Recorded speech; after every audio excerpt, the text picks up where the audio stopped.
Hello बच्चों, कैसे हैं आप? उम्मीद करती हूँ आप बढ़िया और एकदम मज़े में होंगे, खुश होंगे और अपनी लाइफ को एंजॉय कर रहे होंगे। बिल्कुल जी, खुश रहिए, स्वस्थ रहिए, मस्त रहिए, यही जीवन जीने का सार है। देखिए, जब हम खुश होते हैं तो हम हर कार्य को निपुणता से करते हैं, बेहद उत्साहित रहते हैं, हमारे शरीर में रक्त संचार बेहतर होता है, हमारे कार्य करने की क्षमता बेहतर हो जाती है। इसलिए प्रथम कार्य क्या करना है? खुश रहना है। और क्या करना है? तो चलिए रहते हैं खुश और बढ़ते हैं अपने अध्याय की ओर। तो अपने अध्याय में हम पत्र लेखन जानेंगे, लेटर राइटिंग। बच्चों, मनुष्य अपने मन के भावों को मौखिक और लिखित दोनों प्रकारों से व्यक्त कर सकता है। लिखित रूप से भावों को प्रकट करने में पत्र एक प्रमुख भूमिका निभाते हैं। हम पत्रों द्वारा अपने संदेश दूर या पास के अपने मित्रों, प्रियजनों व अन्य व्यक्तियों तक पहुंचा सकते हैं। चलिए व्यक्तिगत पत्र जाने, यानी कि पर्सनल लेटर। माताजी को पत्र।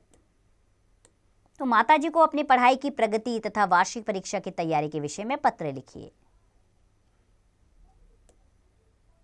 पत्र की शुरुआत होगी पता के साथ, जैसे कि 29 गगनलोक भोपाल, दिनांक 12 मार्च 2024। आदरणीय माताजी, सादर प्रणाम। फिर इसके बाद पत्र आरंभ करेंगे अगली लाइन से। कल ही आपकी कुशलता का समाचार प्राप्त हुआ। माताजी, मैं यहाँ कुशल पूर्वक हूँ। मैं सभी विषयों पर अध्ययन मन लगाकर कर रहा हूँ।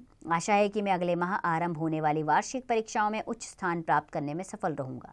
पूज्य पिताजी को मेरा प्रणाम। पल्लवी को प्यार। आपका आज्ञाकारी पुत्र प्रफुल्ल। अब इसी विषय पर हम अभ्यास कार्य की ओर बढ़ते हैं।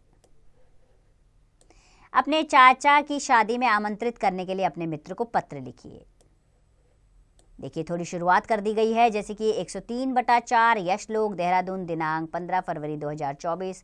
प्रिय मित्र, सप्रेम नमस्कार। तुम्हें जानकर अति प्रसन्नता होगी कि 15 मार्च को मेरे चाचा जी की शादी तय हुई है। मैं तुमसे उम्मीद करता हूँ कि तुम इस शादी में ज़रूर आओगे। तुम आओगे तो हम दोनों मिलकर बहुत मौज मस्ती करेंगे। तो उम्मीद करता हूँ कि तुम अपने परिवार के साथ इस शादी में अवश्य शामिल होंगे और हमें काफ़ी समय के बाद मिलने का मौका मिलेगा। तो तुम्हारी प्रतीक्षा में तुम्हारा मित्र। फिर अंत में लिखेंगे धन्यवाद, तुम्हारा मित्र रजनीश। आइए अब गतिविधि करें। प्राप्त पत्र। प्रिय रीना, जन्मदिन पर आने के लिए धन्यवाद। तुम्हारा उपहार मुझे बहुत अच्छा लगा। तुम्हारे मित्र श्रेया। ठीक है, इस तरह प्राप्त पत्र आपने लिखना है कि आपकी रीना, आपकी जो सहेली है, रीना ने आपको जन्मदिन पर उपहार भेजा, तो उसके धन्यवाद के लिए आप उसे पत्र लिखेंगे।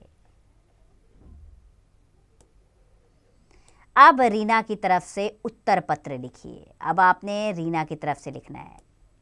प्रिय श्रेया से शुरुआत करेंगे, बीच में पत्र लिखेंगे और अंत में लिखेंगे तुम्हारे मित्र रीना। इस तरह आप पत्र को शुरू करेंगे और अंत में लिखेंगे और विषय को आपने बीच में रखना है। तो बच्चों, मुझे पूरी उम्मीद है कि व्याकरण का ये अध्याय आपको अच्छे से समझ में आया होगा। देखिए, व्याकरण में दक्षता प्राप्त करनी है तो इसके लिए आपको अभ्यास ज़रूर करना होगा। अगर उच्चारण गलत होगा तो लेखन में भी अशुद्धियाँ आएंगी, यानी कि आपका लेखन, आपके लिखने की क्षमता वो भी गलत हो जाएगी। इसलिए व्याकरण के लिए आपको अभ्यास की आवश्यकता है। तो मैं पूरी उम्मीद करती हूँ कि आप बार बार अभ्यास करेंगे और व्याकरण में दक्ष बने।